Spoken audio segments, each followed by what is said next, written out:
Assalamu alaikum wa rahmatullahi wa barakatuh.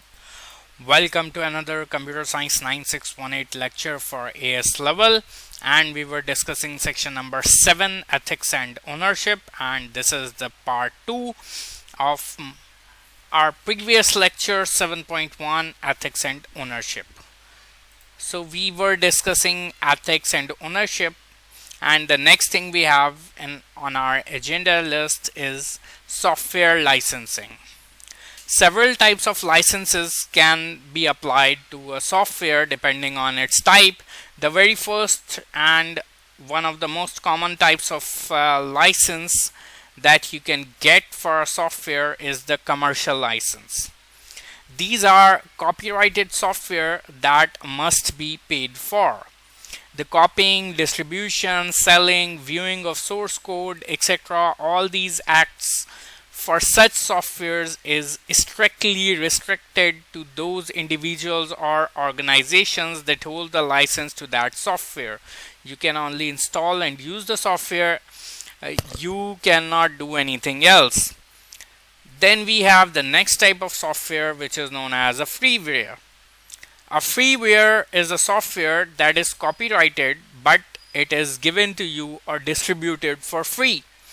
Keeping hold of the copyright allows the author to retain control and ownership of the software in case they wish to charge for it in future or develop it further,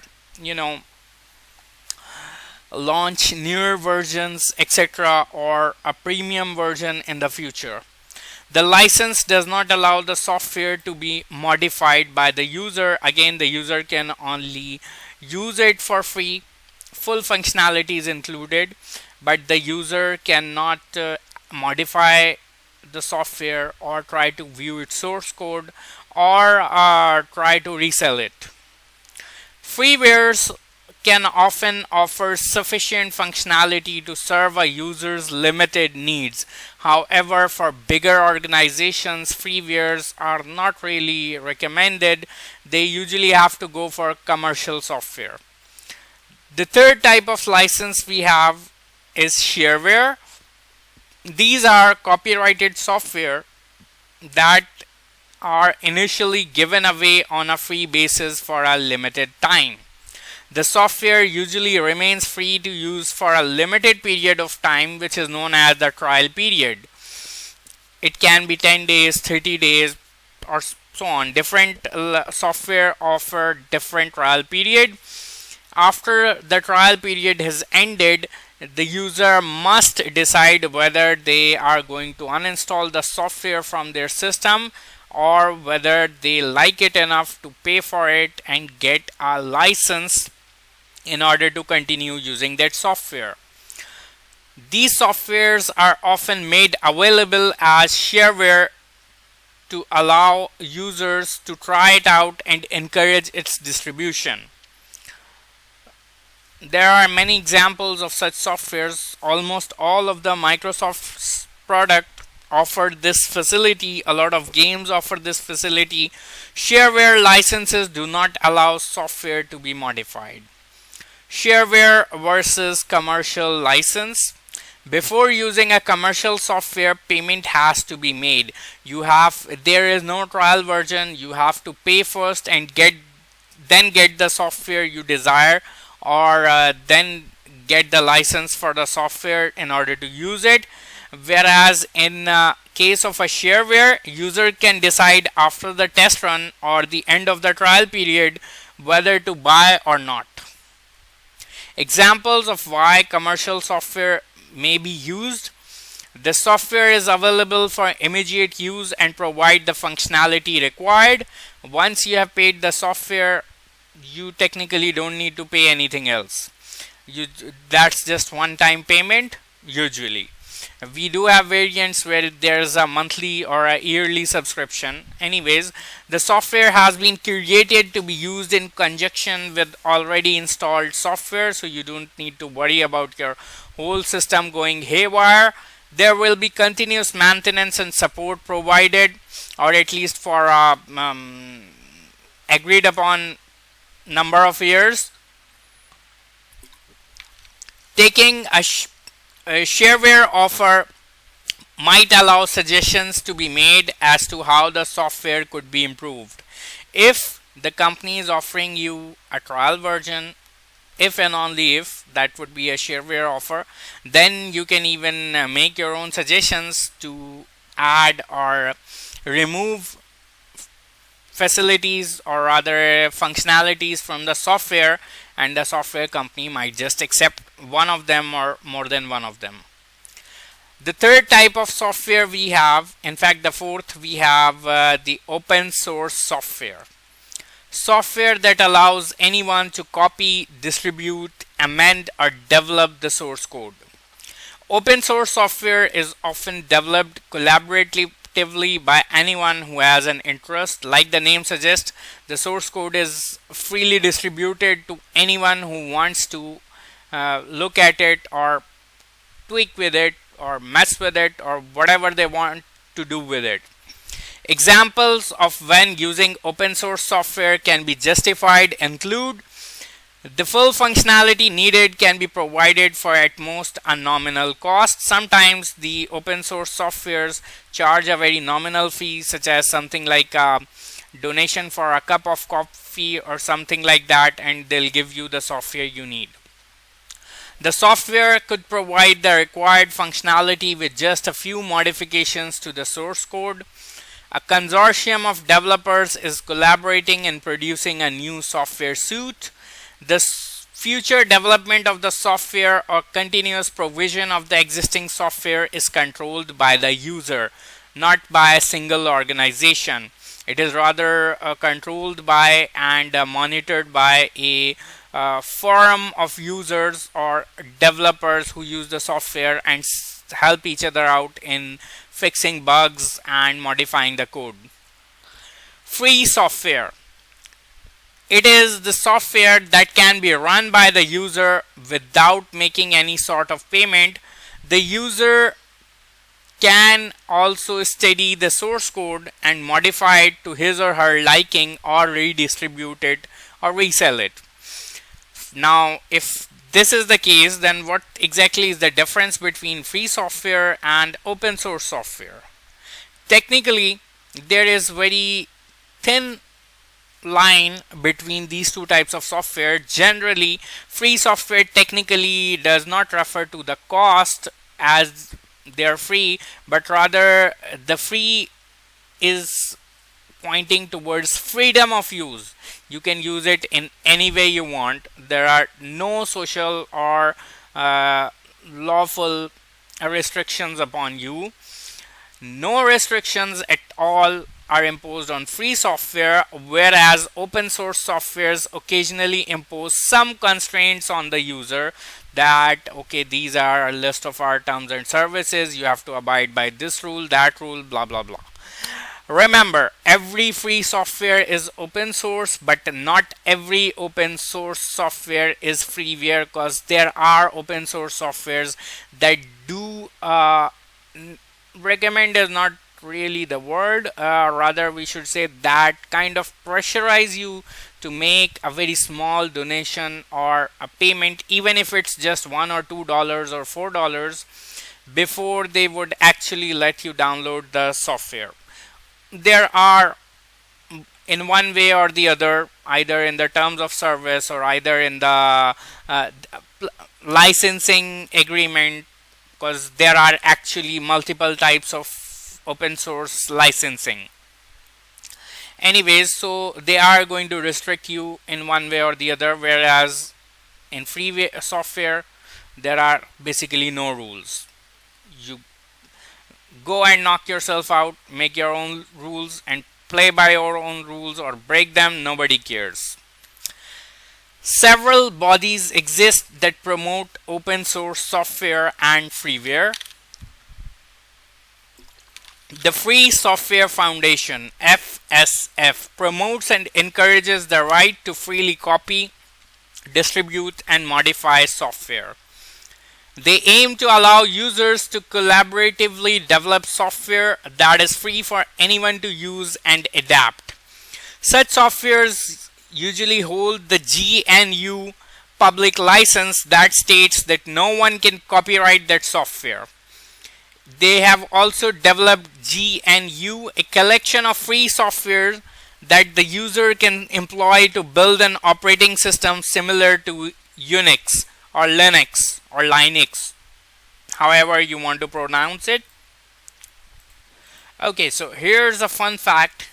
This GNU license is technically pronounced as GNU, and it is an abbreviation, or rather an acronym for GNU is not Unix, and the actual full name for this is GNU Public Lesser General Public License, or simply GNU Journal Public License. That's the actual full name for the license that the FSF have drafted up.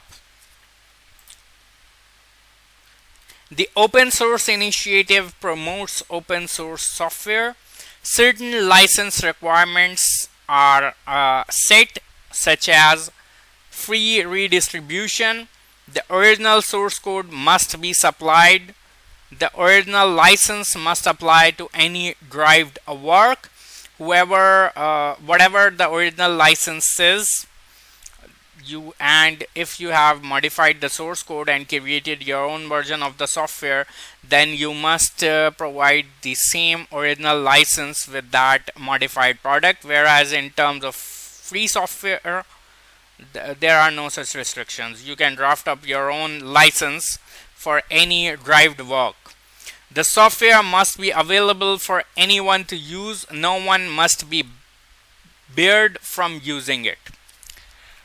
A user should always be careful to note the license that software holds. Failure to do so may lead to illegal activity and prosecution. So basically, before using any software or by making any purchase or donation to the developer whatsoever, you should really assess what type of license the software is holding, so that there are no future complications, especially in terms of legality and the lawfulness.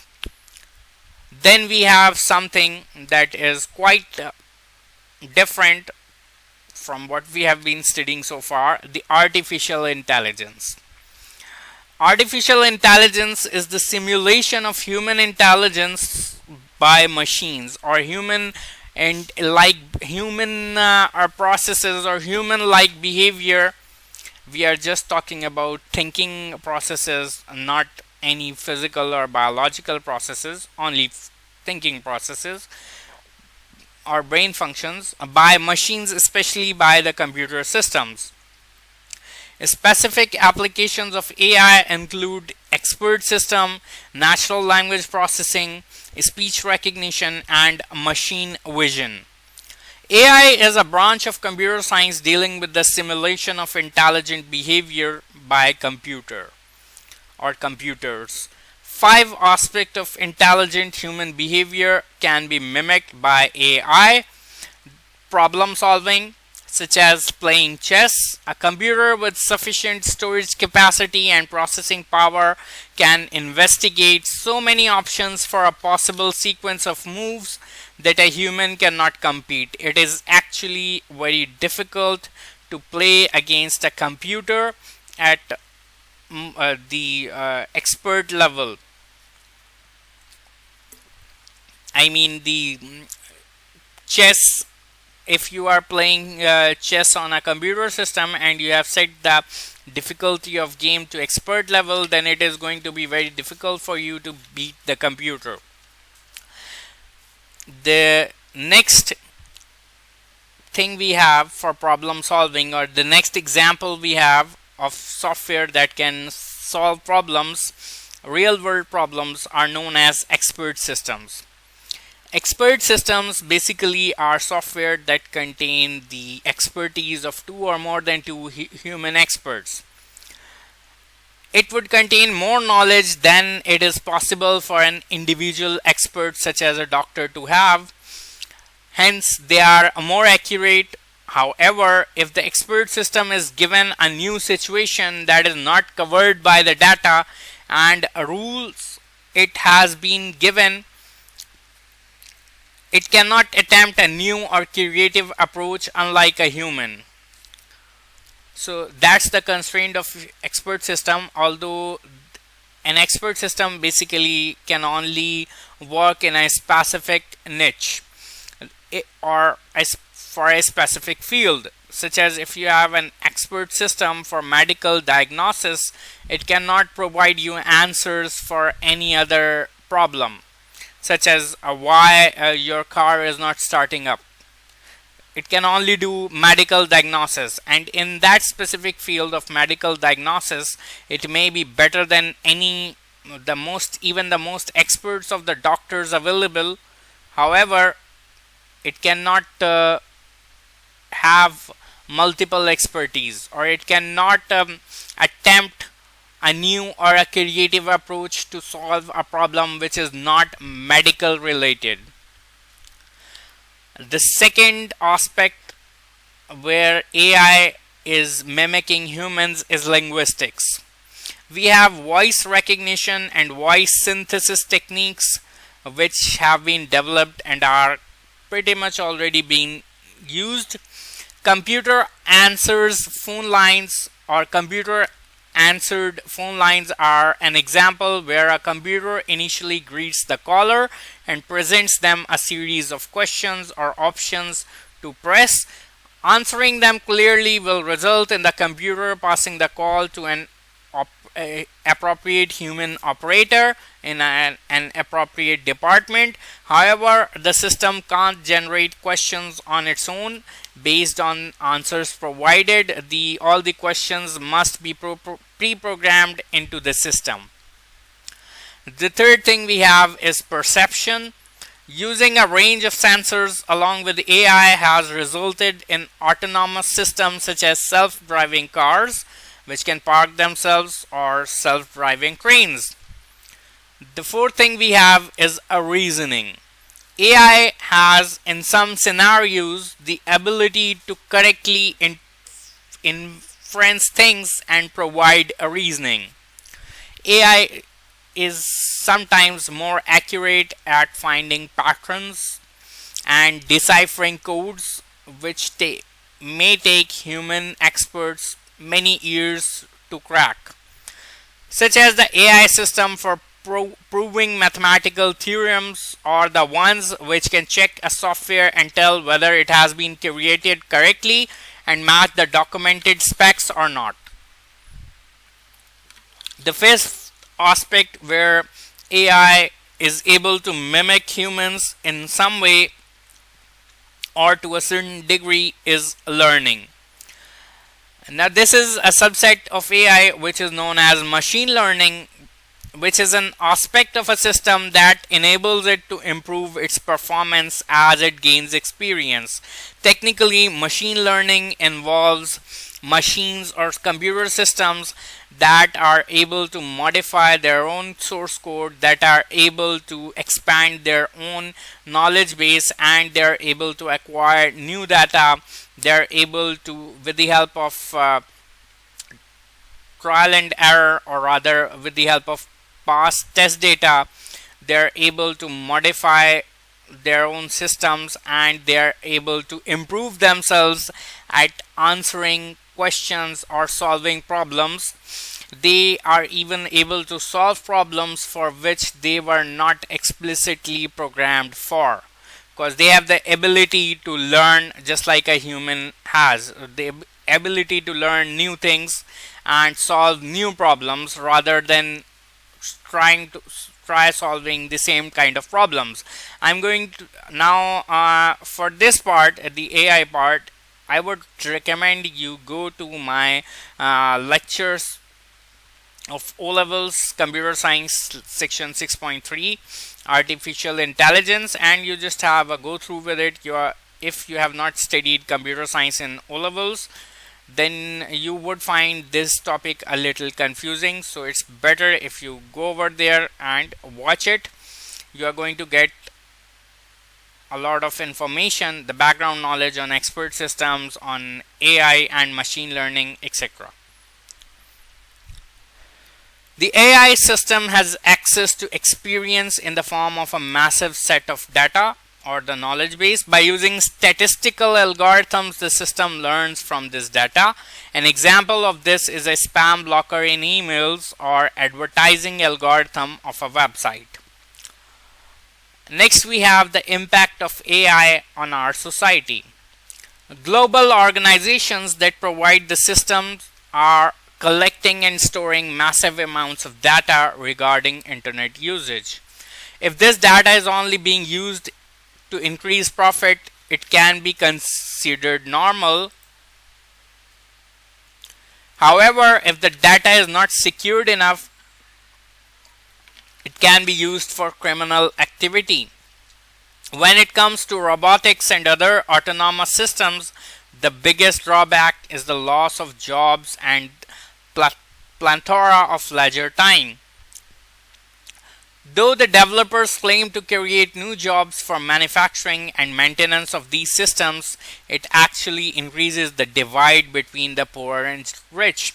If a factory installs an AI-based system and fires 100 workers, not all 100 of them would be able to get a new job, or not all of them would be able to train themselves and get a job as a maintenance worker for such systems, or a repair person for such systems, or the installation person for such systems. Hardly 10 out of them or 5 out of them, if I'm being very much optimistic, would be able to do so. Other 95 would have it would have a very difficult life, because they won't be able to, they would have to look for new jobs and they may not find new jobs, as more and more companies are switching over to robotics and automated systems and AI based systems. In terms of self-driving vehicles, this can lead to loss of skills and increased crowd on the road, as well as increased number of accidents, as this said technology isn't 100% fail-safe yet. Right now there are thousands and in fact millions of people on planet Earth who simply don't own a car because they cannot drive or they don't have a driving license. But what if your car is able to drive on its own? You don't need a license anymore. You don't need to learn how to drive. You simply buy a car and it can drive you anywhere. So technically every human being on Earth would theoretically get a car, or at least the number of car owners as compared to right now would increase by tenfolds or something. That is going to create a huge number of cars on the road. That is going to cause more accidents, more traffic logging, and so on. The use of improved expert systems to aid practicing doctors and nurses is clearly a benefit. However, if these systems came to replace doctors and nurses, the social consequences are difficult to predict. Plus, no matter what type of computer system you are using, it is always hackable. It can always fail. It can always be targeted by a virus, etc., which is the biggest drawback of these technologies. However, in this last bit, the impact of AI, you technically have to discuss both or you have to know both the advantages and the disadvantages of AI, or the both positive and negative impacts of AI on society. There can be many other points as well. I've just highlighted the most obvious ones. You can add to the list and you can learn or memorize more of the good and bad things about AI, or cons and pros of AI. Anyways, that is absolutely everything you need to know for your section number 7, ethics and ownership. Like I said, I'm going to leave the link of section 6.3 for O levels computer science, so that if some of you have not studied computer science in O levels, or you have but you want to refresh your concepts from back then, you can simply click on this link and you can go watch the lecture and then come back and watch this one. You'll have a better understanding of it. Anyways, I hope you understand everything that we have discussed. If not, don't worry, simply leave your queries in the comments. I'll definitely respond back. Plus, if you have not subscribed to my channel already, please do so and share it with your friends as well. Lastly, if you need a hard copy of these notes or the study notes for O-level physics or the study bundle for O-level or IGCSE Computer Science, I have dropped the link of the order form in the description below, so have a look at it and you can use it to place your order. I'll see you guys in the next lecture and we'll start section number 8 inshallah. Till then, take care. Allah Hafiz.